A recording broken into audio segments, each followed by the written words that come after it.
பிரம்மா விவசாய கவர்மெண்ட்டு போட்டார்ப்பா. டெல்லியில் உளவுத்துறை எல்லா மத்திய அரசு, மாநில அரசு, ஒன்றிய அரசுக்குலாம் அவன் வச்சு ஆட்டுதான்ல, அவன்கிட்ட கையில் கொடுத்துரு. புரியுதா? அந்த அச்சடிக்கிற பெட்டிக்கும் கொடுத்துரு. அச்சடிச்சு பேப்பர் விடுதானப்பா, அதுக்கும் கொடுத்துரு. நீதிமன்ற கோர்ட்டில் வழக்காடி பெட்டிஷன் போய் இந்த இடத்துக்கு சம்மந்தப்பட்ட கணக்கு வருதா, அதுக்கும் விவசாய கவர்மெண்ட்டுன்னு கொடுத்துரு. இந்த விவசாய கவர்மெண்ட்டு உள்ளே போகையில் அந்த பேப்பரை அடிச்சிடும். இந்த பேப்பர் கவர்மெண்ட்டு பேப்பர், விவசாய கவர்மெண்ட்டு பேப்பர் நீதிமன்றம் உள்ளே போகையில் அவன் வழக்கு ஆடுற பெட்டிஷன் பேப்பரு, இந்த பேப்பர் போய் அந்த பேப்பரை தின்றும். முடிஞ்சு போச்சு, கணக்கு முடிஞ்சு போச்சு. உள்ளே எல்லாவனும் மாட்டுவான், உள்ளே எல்லாவனும் மாட்டுவான். புரியுதா? பேப்பர் தான் பெரிய விளையாட்டுன்ட்டார். பேப்பர் வச்சு விளையாடுதான் இந்த விவசாய கவர்மெண்ட்டு. எல்லா நீதிமன்றத்திலையும் 15 கணக்கு போட்டார்.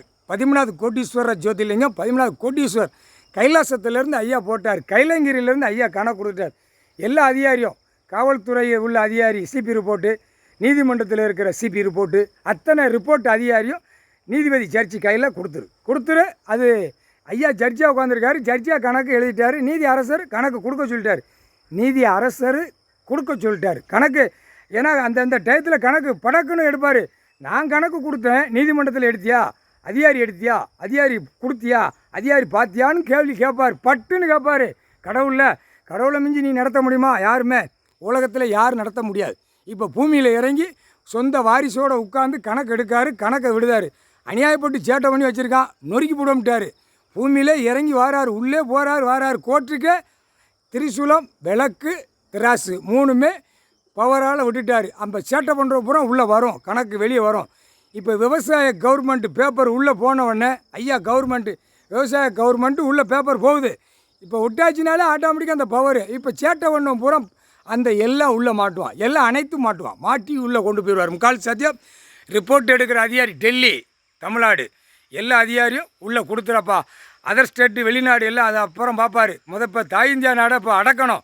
பூரா இவன் பலாயிரம் கோடி அடித்து இடம் எழுதி வச்சு எப்படியா மாறி ஓடி போயிடலாமா, எப்படி மாறி தப்பிச்சிடலாமா, எப்படி அணைச்சி போயிடலாமான்னு பார்க்கான். இப்போ வெளிநாட்டில் உள்ள சொத்து, வாங்கி போட்ட சொத்து அங்கே பூரா இப்போ கணக்கு எடுக்க ஆரம்பிச்சிட்டாங்க. எங்கே? சிங்கப்பூர், அங்கே சைனா, அடுத்தாப்பில் துபாயில் வாங்கி போட்டிருக்கான். வீடு மாளிகைலாம் வாங்கி போட்டிருக்கான். அரபுகானில் எல்லா இடத்துலையும் வாங்கி போட்டிருக்கான். அந்த தாய் இந்தியா நாடு முழுவதும் கிடக்கிறவன், தமிழ்நாட்டிலையும் கிடக்கிறவன் வாங்கி போட்டிருக்கான். இப்போ அந்த நாட்டில் நீதிமன்றத்திலேருந்து வெளியிலேருந்து வாங்கி போட்டிருக்கவன பூரா பிடி அப்படின்னு வருது. அப்போ பிடிக்கல எல்லா அமைச்சரும் இங்கே தமிழ்நாட்டில் இருக்கிறவன், டெல்லியில் இருக்கிறவன், குஜராத்தில் இருக்கிறவன் எல்லாரும் உள்ளே மாட்டுவான். அதான் ட்ரம்ஸ் இருக்கானா, ட்ரம்ஸ் மண்டையில் ஒரு கொட்டிட்டு வந்துட்டார் ஐயா. ஒரு கொட்டு நறுக்குன்னு ஒரு கொட்டு, எட்ரான்னு எட்ரா அப்படின்னு இருக்காரு. இப்போ சிங்கப்பூரில் கிடக்கிறவன் பூரா உள்ளே மாட்டுவான். சிங்கப்பூரில் தான் ஏகப்பட்டது வாங்கி போட்டு நாக்கை போட்டு இழுத்து நக்கி அந்த விமான ஃப்ளைட்டில் பறக்கான். 2 காலை விரித்து அவன் குடும்பமே பறக்கு. எப்படியே அந்த விமானத்தில் அந்த உள்ளே உட்காந்து காலை 2 விரித்து, கை 2 விரித்து அந்த பேப்பரை வச்சு தேய்ச்சே போய் இறங்குதான். அந்தந்த நாட்டில் பூரா இடம் வாங்கி போட்டிருக்கோம்னு வேலை முட்டா பேலை எல்லா நாட்டுக்காரனையும் குத்தி கொடைஞ்சி தூக்கி உள்ளே கொண்டு போயிடுவார். முக்கால் சத்தியம் இருக்கிற இடம், ஆடை, விவசாயம் தான் கொடுத்துருக்காரு. இப்போ அநியாயப்பட்டு போய் தான் இப்போ அவர் கோவத்தில் நிற்கார். முக்கால் சத்தியம் போட்டாச்சிப்பா கணக்கு. விவசாய கவர்மெண்ட்டு கைலாசத்துலேருந்து ஐயா போட்டார். முக்கால் சத்தியம்.